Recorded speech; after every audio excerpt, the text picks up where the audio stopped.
Spoštovani gledalci, cenjene gledalke, prisrčno pozdravljeni.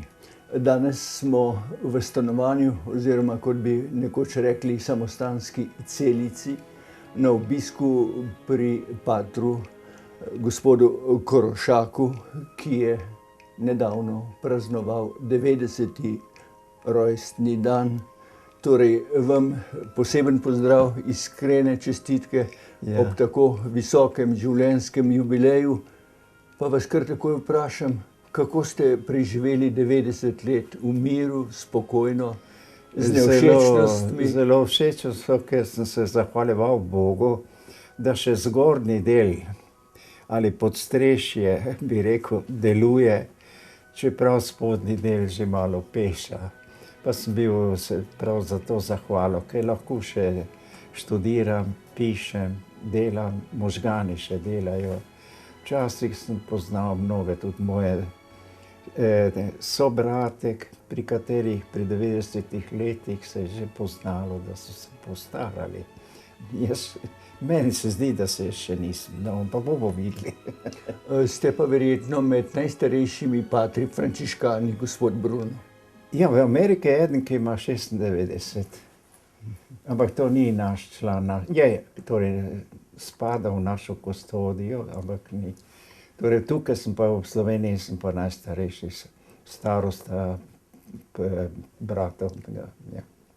Vi ste se teološko izobraževali najprej v Ljubljani, potem pa predvsem v Rimu, v okviru papeških univerz in drugih ustanov, ki delujejo pod okriljem Svetega sedeža. Bili ste profesor, pedagog na 2 papeških univerzah, bili ste knjižničar, bili ste tajnik neke univerze. Poglejte, Slovencev, ki so v Rimu napredovali kar precej, opisuje jih nedavna knjiga. Kako ste uspeli, pravzaprav kljub majhnemu številu duhovnikov, ki so prihajali v Rim, bilo jih je okrog 200, doseči tako vrhunske položaje, bi rekel, na verskem področju?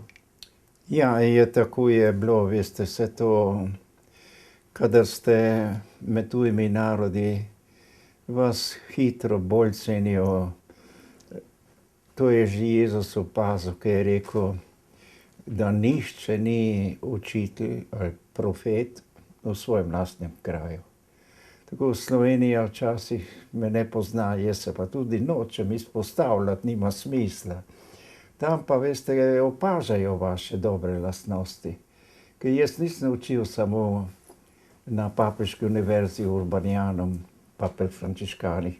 Jaz sem učil tudi pri karmeličanih, Terezijanom, pa Marijanom, pri patrih servitih. Povsod so me klicali, da jim napravim kurze, ker tam so pač videli, da nekaj novega vem.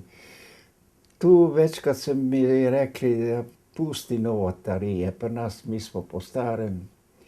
In jaz sem se vedno boril proti temu, zakaj bi morali tudi slovenski teologi pa slovenska teologija po starem živeti, če pa je svet se je odprl, papeži so se odprli, so preklicali mnoge stare stvari, pa tega nočejo niti slišati, veste, se bojijo, kaj bojo rekli. Vaši sobrati tudi? Sobrati se bojijo. To je nekaj nenavadnega. Nekaj nenavadnega je to, ne. In jaz sem zdaj, ko sem zdaj že toliko se postaral, sem pač napisal nekaj člankov, kateri opozarjam, da so papeži sami ukinili mnoge stvari, ki jih mi imamo še za svete. In da to se treba prilagoditi temu. Ja, pa zakaj niso to celemu svetu razglasili? Danes ni taka doba, tudi če oni iz katedra govori, tega ni. Je pa na lep način, recimo Janez Pavel II, na lep način povedal, da tisto, kar smo do zdaj govorili, da vsi podedujemo od Adama neki greh. To je papež Pavel II preklical. No, o tem, gospod Ja, Bruno, veste, bomo govorili pozneje. pozneje. Rad bi vas tole vprašal. Ja. V Rimu je študiralo v prejšnjem stoletju ali bilo zaposlenih okrog 200 slovenskih duhovnikov. Ja. Kljub temu pravzaprav, da bi se zdelo, da povojni režim, komunistični režim ni prav lepo gledal usposabljanje slovenskih duhovnikov v Rimu, vendar so tja prihajali tudi v težkih časih. Ja, to pa še vedno, samo zdaj jih je vedno manj. Že takrat smo imeli to težavo, če ne bi bile vojne razmere, ne bi toliko duhovnikov šlo dol študirati. Zdaj so pa spet začeli omejevati, škofje pravijo, mi ne rabimo doktorjev, mi rabimo pastoralnih delavcev. Tega pa ni, tu se tudi naučijo, tudi v Ljubljani. Nima smisla, da hodijo dol pastoralke se učiti, pa pri nas imamo boljšo pastoralno službo in praktično delo se tu bolj spoznajo in lažje prilagodijo, kakor pa v Rimu. V Rimu je takole bolj na znanost gre vse, ne? In tako se potem počasi, jaz ne bi rad se spuščal podrobnosti, da se ne boste, se bojim, da se boste škandalizirali, ampak v Rimu je tako bilo, ko smo prišli v razlagi 10 božjih zapovedi. Smo prišli do 6. zapovedi, ki se raznaša na spolne stvari, ne? Vse to je dolga, cele knjige so o tem.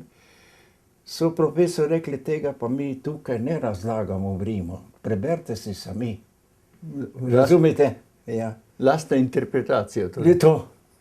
Medtem ko tukaj morajo to razlagati, to so grehi, ki so najbolj pogosti za Božjo voljo. Gospod pater Bruno Korošak, vi ste med vojno prebivali, študirali in delovali v Rimu, delovali na najrazličnejših področjih. Kako pa ste zvedeli za to, kar se je dogajalo v državi, kjer se je začela pravzaprav bratomorna vojna med nosilci revolucije, osvobodilnim gibanjem in tistim, ki so se uprli? Kako ste zvedeli, kako ste tolmačili ta dogajanja v rimskih okoljih? Ja, v rimskih okoljih so obsojali čisto gotovo pobijanje, pač pa so po Kristusu rekli, to mi moramo odpuščati, pa kljub temu skuša to na nek način razumevati, da tudi te ljudi pridobimo. Vse morajo se vsi zveličati, Kristus je rekel, pa to se ne da drugače, če jih obsojate, ali pa če celo z orožjem proti njim greste, ne? To je proti Kristusu, to moramo priznati. Mi smo tako ta način tudi sožitje vseh. Na nek način ne moramo skušati jih razumeti, veste. Enega in drugega. Ja. Iz kakšnih virov pa ste zvedeli za to, kar se dogaja v Sloveniji? To smo imeli pa skozi. To je pa bilo tako, ne vem, kakšni vir bi rekel posebej, ampak vse smo zvedeli. Prvič od teh, ker so škofje hodili tja v Rim, pa smo hodili. Recimo, enkrat je prišel moj provincial, ki je bil dolgo časa v Ječi. Zdaj lahko povem, pater Tavčar, ne. Je prišel k meni v sobo. Pa smo ga spraševali, pa je malo povedal. Čakajte, je rekel. Pa je letel k vratom, jaz sem imel sobo 6-8 metrov dolg. Pa odprl, pa pogledal vse strani. Kaj je? Ja, jaz se bojim, da hodijo za mano. Vidite, to je bil strah. Ampak, ko je prišel, ko je videl, da nikogar ni, se je odprl in smo vse zvedeli. Vi ste bili med vojno, kar je malo znano, to ste mi zadnjič povedali, celo sprejet pri papežu, torej v posebno audienco, ja. Piju XII. Ja, ja. Kaj ste mu rekli in kaj je on odgovoril? Veste, jaz sem mu rekel, da med drugim so mene prosili, da naj se bavim malo z Grozdetovim procesom. Jaz sem to papežu povedal, imamo enega mučenika, kako boste vi to sprijeli. Seveda, z veseljem, samo da ga bo razglasil za mučenika. Ja, samo to vas opozarjam, pa prosim. Ne samo njega, vse druge, ki so pri vas bili usmrčeni. Teh pa ni, saj uradno zdaj med kandidati. Ni med kateri, saj noben se ni brigal. Ko sem jaz to v Ljubljani povedal potem, niti Grozdeta niso hoteli raziskovati. Sem rekel, to treba proces delati. Treba povedati, kje se je rodil. Jaz sem zdaj iz Čajtnega zvedel, da so zdaj šele odkrili, kje se je rodil, pa kje je umrl za boljšo voljo. No, poglejte, gospod, to je naslednja tema. Vi ste napisali ogromno nekih knjig, publikacij in drugega, v katerih ste utemeljili življenjsko pot in pa versko gorečnost nekaterih kandidatov iz Slovenske katoliške cerkve, ki naj bi bili razglašeni za svetnike. Navajam, kdo so to bili. Poleg škofa Antona Martina Slomška, ki je sicer blaženi, pred 11 leti bil razglašen.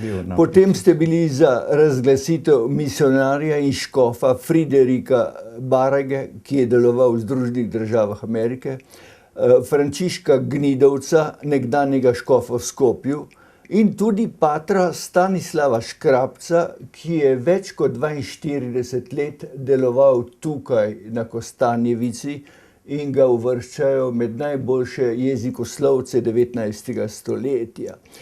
Toda poglejte, vsi vaši napori so bili zaman.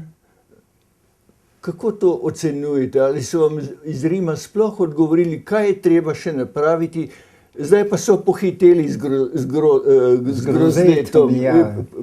Čeprav ste vi že zdavnaj prej začeli to. Jaz sem leta 1943 rekel to in doma v Ljubljani sem pripravljen napraviti proces, ki bi ga jaz mirne duše v 6 mesecih končal.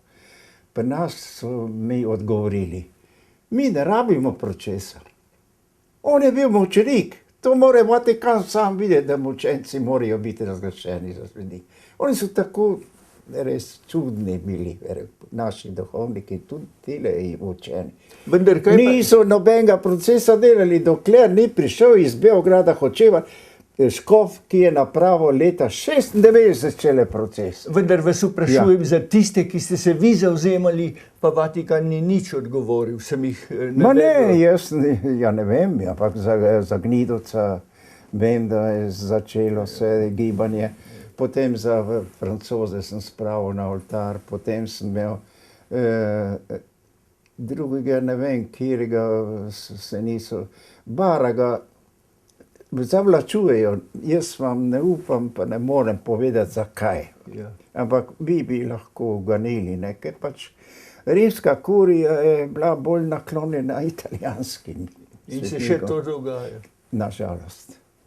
Ne smem tega skoraj javno povedati, meni je žal, ampak se malo zavlačuje, veste. No, vi ste veljate kot analitika verskih zakonov dolgem. Zdaj bi se vrnil na Grozdeta. Poglejte, zdaj seveda njega v katoliški cerkvi dvigajo, njegovo mučeništvo ga poudarjajo. Toda veliko mučenikov je bilo tudi na nasprotni strani, kar so začela občila opozarjati. Ali se vam ne zdi morda, da bo ta razglasitev na kongresu v Celju povzročila neke reakcije, ki so škodljivi za vzdušje v Sloveniji? Ja, to je pa spet v duši Slovencev. Oni ga hočejo na enem javnem kongresu cele Slovenije razglasiti za blaženega. To ni nikoli bila praksa cerkve. Ko so šlo za Slomška, ga je smel razglasiti samo Kramberger za svojo škofijo. Škof, mariborski. Mariborski. Papež je bil navzoč, ampak je dal njemu, ti ga razglasi. Ker za blaženega škof razglašuje. Tu bi moral škof Grozdetu samo on razglasiti. Pa tukaj so naši Slovenci rekli, pa to ne, pa morajo vsi Slovenci, pa nas hočejo prisiliti, da mi priznamo za Grozdeta. Sedaj Vatikan je tisti, ki bo... Ki je, on pride zraven, pa bo rekel, en škofu spet, da naj ga razglasi. Samo naši to, novinarji nekako upevajo, pa hočejo reči, to je slovenski svetnik. Saj ni res, saj Slomšek je proglašen za blaženega. Slomška pa druge škofije spet niso hotele, še danes ga ne priznavajo skoraj. Bi lahko. Če bi uvedli kakšno pobožnost v svojih, bi ga lahko imeli. No, ampak da se vrnem. Za slovenskega, Da se vrnem. Slomšek še ni slovenski blažen. No, poglejte, da se vrnem na Grozdeta, primer nesrečnega dijaka. Vendar je to spodbudilo spet neka nasprotja, stare konflikte. Pravijo, veliko je bilo mučenikov, vendar žal iz nasprotnega tabora, ki pa so zamolčani v nekem smislu. Ja, vse tudi oni niso dost pisarili o tem, veste. To treba napraviti knjige. Oni ni dovolj, da oni reče, pri nas so bili mučeniki. To treba vse lepo preštudirati, pa napraviti eno knjigo. Naj napravi eno knjigo, kakor sem jaz svetoval, ko je papež Pij XII meni rekel, za vse mučence slovenske morate napraviti proces, ne pa za enega. Za mučenike. Za mučenike, ja. In potem lahko blažje. Potem je lažje tudi druge, se aplicira na druge. Tega nočejo naši slišati, kaj moram jaz za to? Da, seveda. Vendar se vi trudite še zmeraj. Ja, sem se zmeraj. Še zmeraj opisujete tiste kandidate za... Ja, iščem pa izbiram pa tako naprej. Zdaj so me prosili recimo tudi, če smem povedati, ne, za Lojzeta Bratoža, pa tako, so me stare Goriške prosil, ne. Sem začel, seveda je malo težko, ampak vsekakor. Jaz delam po svoje, ne. Na računalniku pišete? Na računalniku, če smem v računalniku zapustil. No, poglejte, v nekem smislu ste me presenetili, ko sva se pogovarjala čisto zasebno pred snemanjem tega pogovora, da ste pravzaprav postali kritični o dveh molitvah, in sicer o Oče našu in pa menda tudi o molitvi Zdrava Marija. Ja. Zakaj kritični, gospod Bruno? Ja, da začnem Zdravo Marijo, to se da na kratko povedati. Jaz sem po svoje tudi študiral, veste, malo Trubarja. Vi se spomnite, da so zdaj celo leto njega proslavljali kot največjega skriptorista, koliko je on to, je bilo leto Trubarjevo in tako so to govorili. Koga njega? Trubarja? Da. Se spomnite? Ja, seveda. Še zmeraj so zapisi o njemu. No? Dobro, jaz sem pred 10 leti napisal, da je Trubar svetoval in skoraj prosil, da se spremeni Zdrava Marijo, ali pa Češena je bila, takrat sem že še malo Češena, v Veseli se Marija. Zato, ko Sveto pismo piše Veseli se Marija, raduj se Marija, pa dajte to spremeniti. Pa le molimo tako, kot Sveto pismo zahteva. Tudi na dan obiskanja Elizabeti, to je zdaj na praznik, smo brali Sofonijevo prerokbo, ker Sofonija tako govori, veseli se hči Sionska. Zato treba to spremeniti. Jaz sem to doma povedal, niso hoteli slišati, pred 10 leti sem to pisal, nočejo slišati. Krambergerju sem povedal, pa dajte vi v svoji škofiji to napraviti. Naš Trubar nič ne briga. Pa vas ni sram, sem rekel. Zdaj bojo ljudje rekli, da je to čisto partizanski pozdrav. Zdaj Zdrava tovarišica Marija, to je ni partizan domače. Vi pa to nadaljujete s tem pozdravom, pa če je to proti Svetemu pismu. Če v Svetem pismu piše veseli, raduj se Marija, zakaj tega mi ne spremenimo? Iz Češene smo spremenili v Zdravo. Iz Zdrave tovarišice Marija pa nočemo spremeniti veseli se Marija. Kaj pa tista druga molitev še poleg te? Ja, Oče naš, ki ga vsi molimo za Božjo voljo. Kaj je z njim narobe? Ja, Oče naš je recimo sveti hieronim, ki ga tako počastijo. Čist drugače, on je čital, poznal Sveto pismo odlično, vsi ga častimo kot najboljšega. Je cerkveni učitelj za Sveto pismo proglašen, ne? Pa vsi ga ne more dosti prihvaliti, pravi, da je bil Slovenc. Dobro, jaz sem to se na to. V kritičnih izdajah protestantskih imajo drugi Oče naš, kakor mi. pa v latinščini. Tistega, ki ga je sveti Hieronim predložil. Naši pa ne. Bog ne daj, da bi mi kaj takega rekli. Ker pri nas smo se vedno isto govorili. Daj nam vsak dan kruh, daj nam dovolj jesti, pa bomo potem že mislili tudi na molitev. To ni res. Tega Kristus nikoli ni rekel. Jezus je učil, človek naj ne živi samo od kruha, ampak od vsake besede, ki prihaja iz Božjih ust. To je Kristus učil.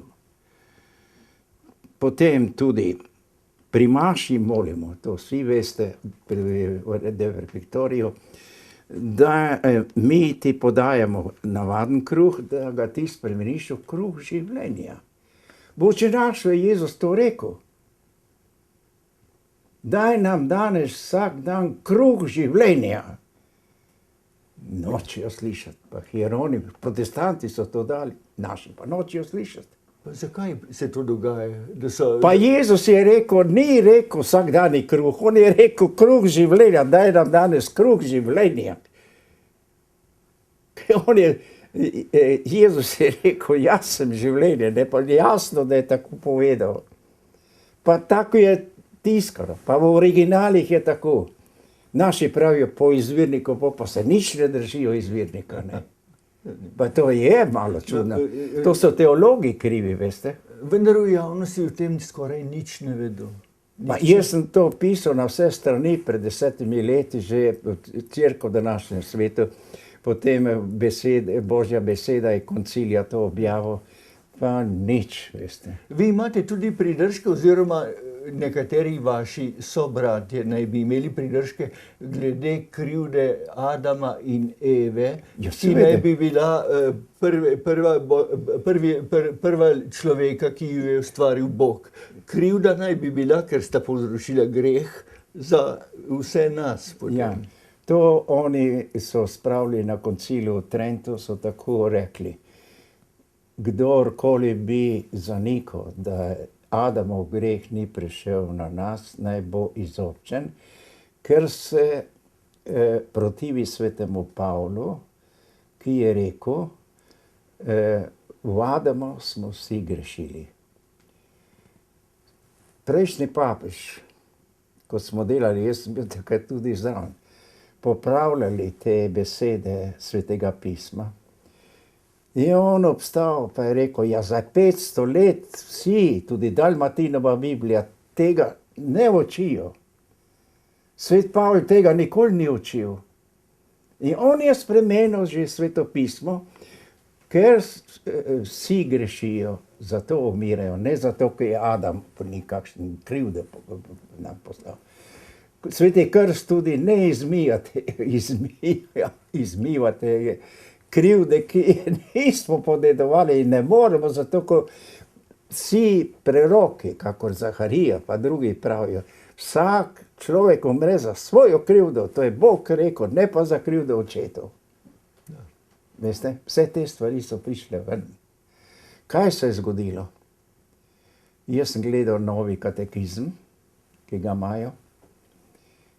Oni, ko govorijo o Marijem brezmadežnem spočetju, prav Marija je bila brezmadežno spočetje, to se pravi, da v njej ni bilo madeža izvirnega greha. Sem šel gledati to, oni citirajo kot, da je papež to definiral. Sem šel v original, ker sem prvi našel v Vatikanu izvirni prevod Barage, te enciklike, ki jo napravil oči veščini. In sem to izdal. Potem sem pa primerjal še druge in tako. In sem to opazil, da tam v originalu ne piše, da je Marija bila obarvana iz greha. Madeža, to je drugo, madež je drugo, drugo je greh, Bog nas stvari. Pa ne morajo tega razumeti. In oni kvarijo, potvarjajo besede, definicije tudi v brezmadežne besede. In pišejo, greha je bila obarvana. Tega ni v originalu. Tudi papež tega nikoli ni rekel. Jaz ne vem, kako so tako predrzni, da si upajo prav besede najbolj, ki so najbolj važne, ki se ne smejo dotikati. Oni po svoji glavi spreminjati. Papež je to popravil. Jaz se dobro spomnim, smo takrat respektirali. To je bilo leta 1979, je napisal, da vsi umrjejo, ki so grešili. Torej ima duhovno smrt, gre za to, ne da je navadna smrt. In da tisti, ki grešijo, duhovno umirajo. Ki grešijo. Naši pa ne. Umirajo vsi, ker je Adam grešil, pa na nas prenesel svojo krivdo. Mi zaradi Adamove krivde umiramo. To je taka bedarija, veste. Jaz ne vem, kako morajo to ljudje prenašati. Vi se kar naprej borite proti temu, to da najbrž ne računate, ne pričakujete kakšnega uspeha. Bolj gre za vaše zadoščenje. Jaz zdaj čakam za to, recimo to sem napisal tudi že pred 5 leti, pa tako, da se bojo malo zganili, pa tudi v najboljših revijah znanstvenih sem to napisal, ne, in tako dalje. Nič. Nočejo slišati. Jaz to, veste, to je nekaj čudnega, ne. Oni ponavljajo svoje neumnosti, to je žalostno. Drugi narodi so, nekateri so videli, recimo, mi smo ves čas govorili o tem, pri Oče našu, ne vpelji nas v skušnjavo. To je skušnjava, ki v greh vodi. Mi smo tako nesramni. Govorimo, Bog je sama ljubezen. Tu ga pa dolžimo, da nas on zapeljuje v grešne priložnosti, da mi grešimo. A se vi zavedate, kakšno grdobijo mi pripisujemo Bogu? Torej, za zdaj hvala za ta pogovor, ki ga prekinjamo za nekaj trenutkov. Ja, pa bomo potem malo razširili. Ja, hvala, gospod Grina.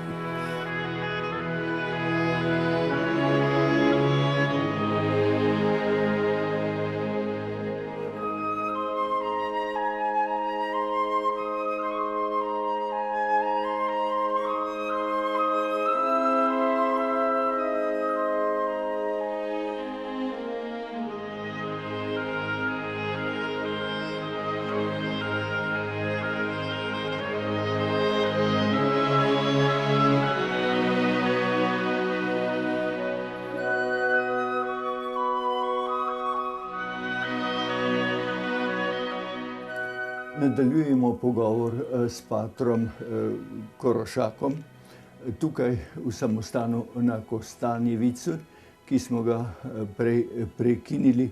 Torej, nekatera vaša prizadevanja pa so vendar uspela. V novi izdaji Svetega pisma so, denimo, mislim, neki popravki molitve Oče naš. Ja, kaj tega so se vsi bali popravljati, prav to je. Vsi smo vedno 1000 let smo tako molili, pa nihče ni protestiral, zdaj pa naenkrat vi začnete nas opozarjati, da v izvirniku tega ni. To se pravi, da Kristus ni tako molil in nas ni učil tako, kot vi pravite. No, kaj je zdaj drugače? Pa so spremenili. Ne vpeli nas v preizkušnje, recimo. To so zdaj sprejeli. Prej je bilo pa drugače. Skušnjave, ne vpeli nas skušnjavo. V čem pa je ta pomembnost te spremembe? Ja, preizkušnje so zunanje, skušnjave so pa notranje, pa spolne, pa vse drugo. Pa sveti Jakob opozarja vse nas, že sveti Jakob. Nihče naj ne govori, da Bog koga preskuša, da ga zapeljuje v skušnjavo. To Bog ne zapeljuje nikogar skušnjavo, to so vaše strasti, ki vas zapeljujejo, ne pa Bog. To nas Sveto pismo uči, pa nočejo slišati. No, zdaj so slišali. Nekaj. Ja, zdaj so nekaj. No, morda bodo druge postopne uvedene. Ja, že, ampak zakaj moramo 1000 let čakati, da se oni zavejo, kaj nas je Kristus učil? Kdo pa bi v Sloveniji kriv za to zaostajanje? Kdo konkretno? To je, veste, dokler je bil Kočevar, je hotel marsikaj spremeniti. Zato, ko prvi so, da začnem takole, prvi so v Rimu napravili novi psalterij, ki ga mi molimo, recimo, jezuiti, čist novi, po novih kriterijih, krasni latinščini, res izbrani.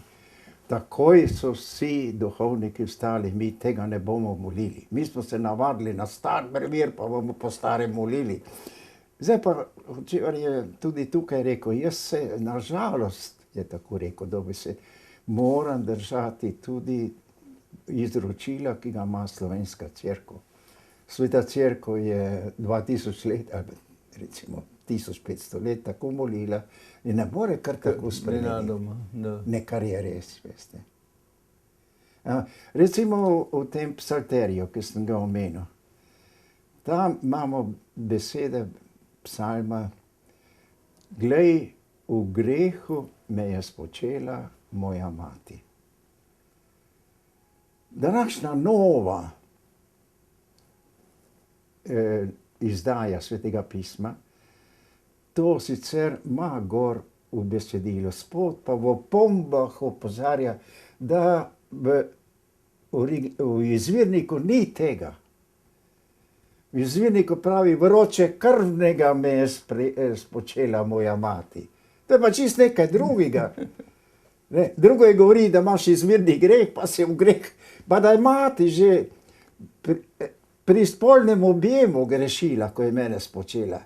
Tega noben starozavezni svetnik ne bi tega rekel. Kje bi se kjer to govoril, da je njegova mati grešila, ker je njega spočela? Dajte no, pa še mi ne upamo tega. Poglejte, veljate v nekem smislu za heretika, jaz pravim v dobrem smislu. Vi ste tudi bili prvi, ki ste omenili, da je Mojzes stara osebnost, ki je opisana v Svetem pismu Stare zaveze, ki je bil nekako odrešitelj Izraelcev, povzročil prvi veliki pokol, genocid v Sloveniji. Tega uradna cerkev nikoli prej ni povedala. Ni povedala, zato ker niso pomislili. Mi smo se ustavljali na izvirnem grehu, ki je nekako spolna reč. Medtem ko danes teologija vedno bolj poudarja to, ker so nas tudi psiholog Žorž pa drugi opozorili, da greh, ki ga smo podedovali od Adama, pa od njegovih prednikov, ki danes ni več, da je on prvi človek bil. Vemo, da so bili pred njim drugi ljudje. So našli v Pirenejih iz 15 tisoč pred Kristusom podobe verske vsebine. Ljudje so verovali že pred njim, so že nekaj znali. Pustimo to, no, ampak hočem reči. Ne, vse to je bilo že prej. In tako so rekli to, ne smemo tako se osredotočiti na poudarjati to, da je Adam vsega kriv, ne. In so začeli, rekli so, da je kriv, pa ne v tem smislu, kakor vi mislite. Ker oni so rekli, pa to, veste, to je nezaslišano, da je Bog prvemu človeku prepovedal jesti vitamine. A se vi lahko zamislite, kakšna neumnost je to? To mi pridigamo v vseh šolah. Jabolko. Ni smel jabolka jesti. Ne, so danes so vse to že novi študiji prišli na dan, ki so videli, so majčkeno razložili, kaj je bilo to, da je Bog rekel, od vseh sadov smeš jesti, ne smeš pa jesti od drevesa življenja. In danes so na dan prinesli, recimo, to, kar imajo Perzijci v svojem knjigi stvarstva, prvi knjigi stvarstva. Kaj se je zgodilo? Pravi, Eva si je želela potomstva.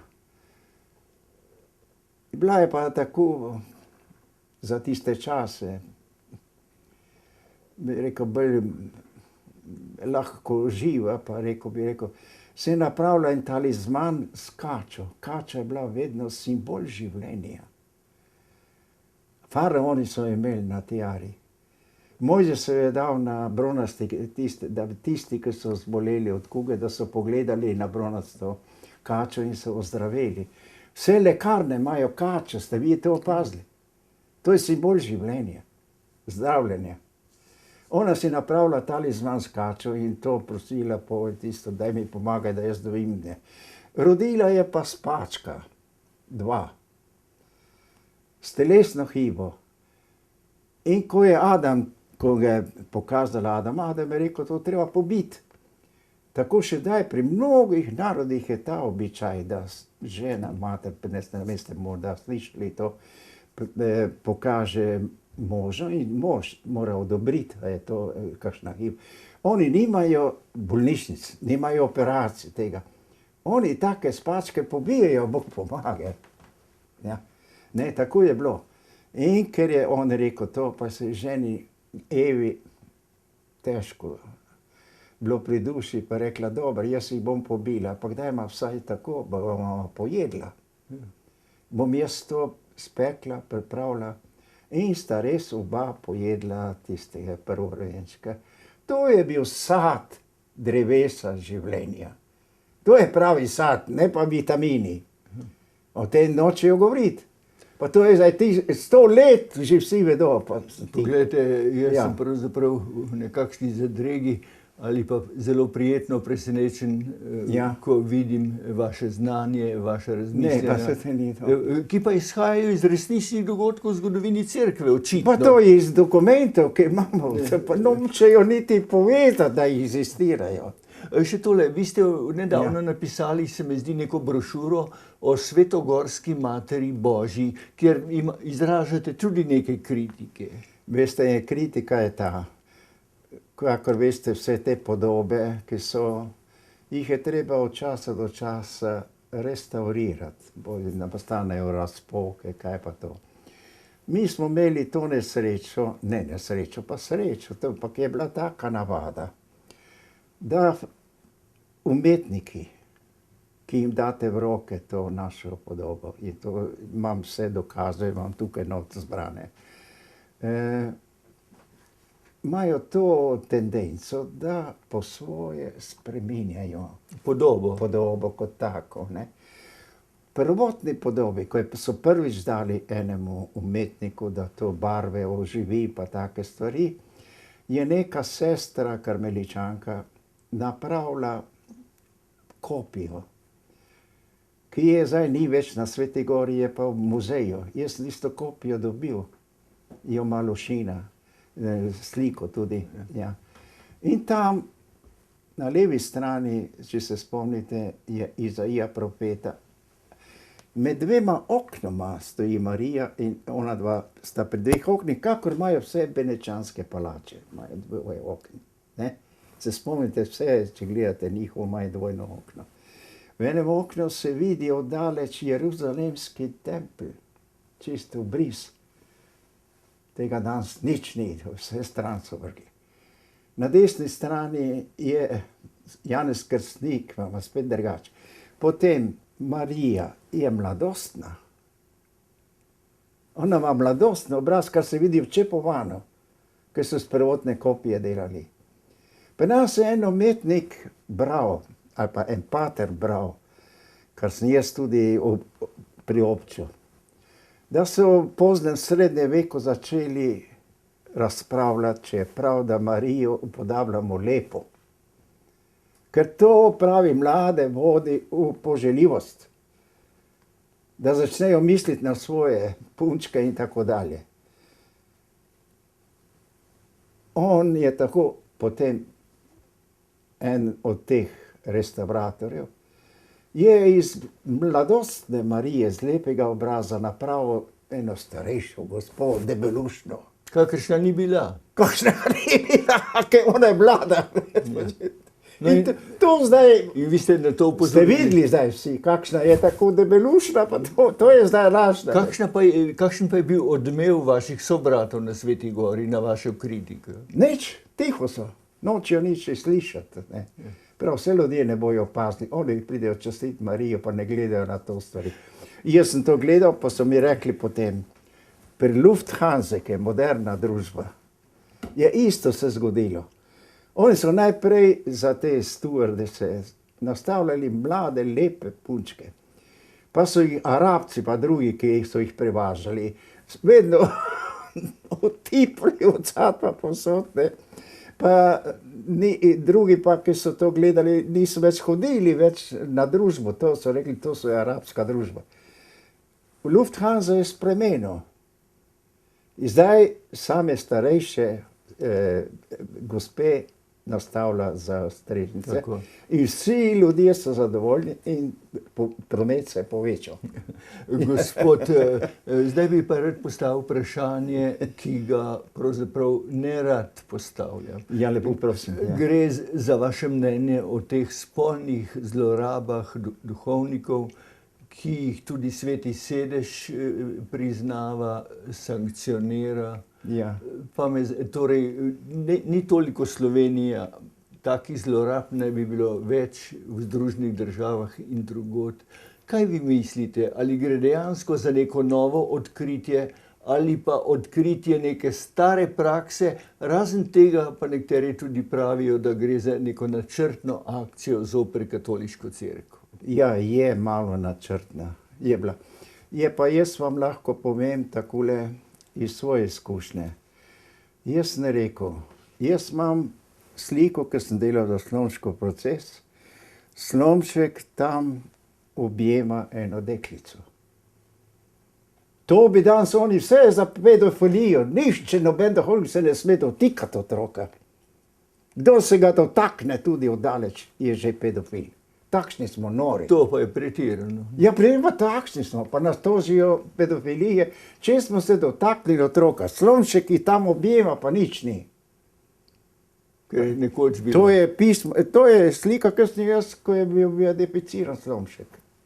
Veste, no. Skratka, hočete reči, da so pretiravani. Pretiravali, pa ga izrabljajo za svoje namene, da pokrijejo svoje stvari. Kaj o tem, o teh fizotih, ki so tu pri tistem zdravniku tam pocrkali in tako dalje, ne, tega nič nočejo.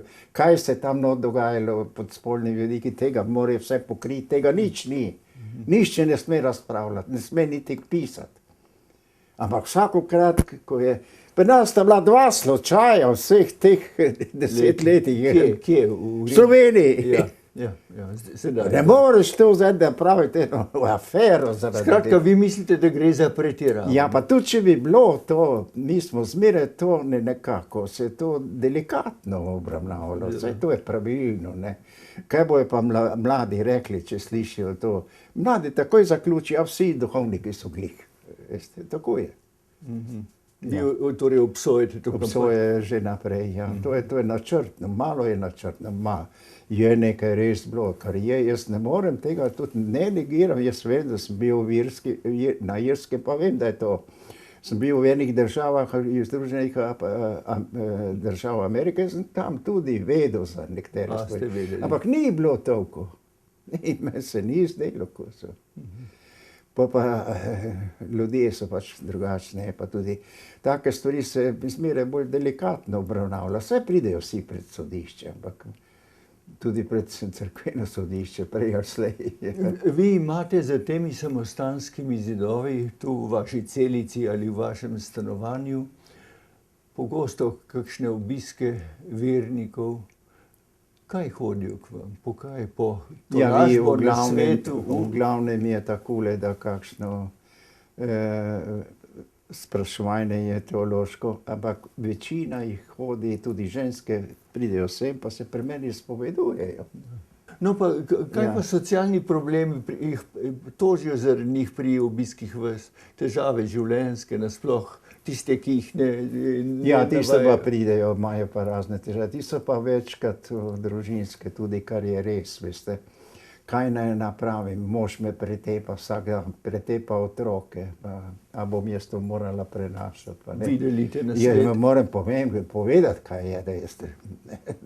Da do neke mere se prenaša. Imate pa tudi mašo tukaj vsak dan za vas, tukaj, v teh prostorih. Kaj? Mašo darujete. Ja, jaz tukaj sem, ker sem videl, ko sem bil v Rimu, Janeza Pavla II., ko je bil, veste, na koncu ni mogel več hoditi. In na trgu svetega pesma Petra Sedemaševal. Ni mogel več hoditi. So ga pripeljali in je Sedemaševal. Sem rekel, če on sme, Pa je on bil tako pameten, kaj šele jaz. Poglejte, gospod pater, rekel bi jaz tudi za naše gledalce in gledalke, profesor in doktor teoloških znanosti. Hvala za ta pogovor in vas vprašam, ali kdaj se čutite osamljeni, da bi morda zapustili samostanske zidove in se vrnili denimo v Rim ali pa v Maribor vaših otroških let? Ne, tega res po pravici povedano nisem nikoli imel. Jaz sem imel tako živahno življenje, kaj čete, zmeraj sem imel dosti dela, potem praktično cel svet sem že prehodil. Sem bil v Ameriki, to je mesece trajal Baragov proces, so debele knjige, ki sem jih pustil pa za kongregacijo. Cel ta proces tle gor je, to je njegov proces, Baragov.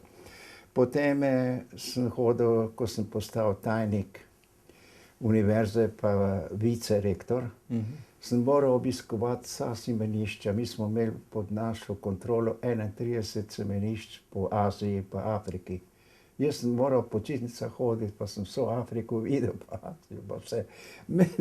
Jaz sem bil zmeraj zaposlen, bi rekel. Zdaj se nekateri čudijo, jaz se že slabo vidim pa to.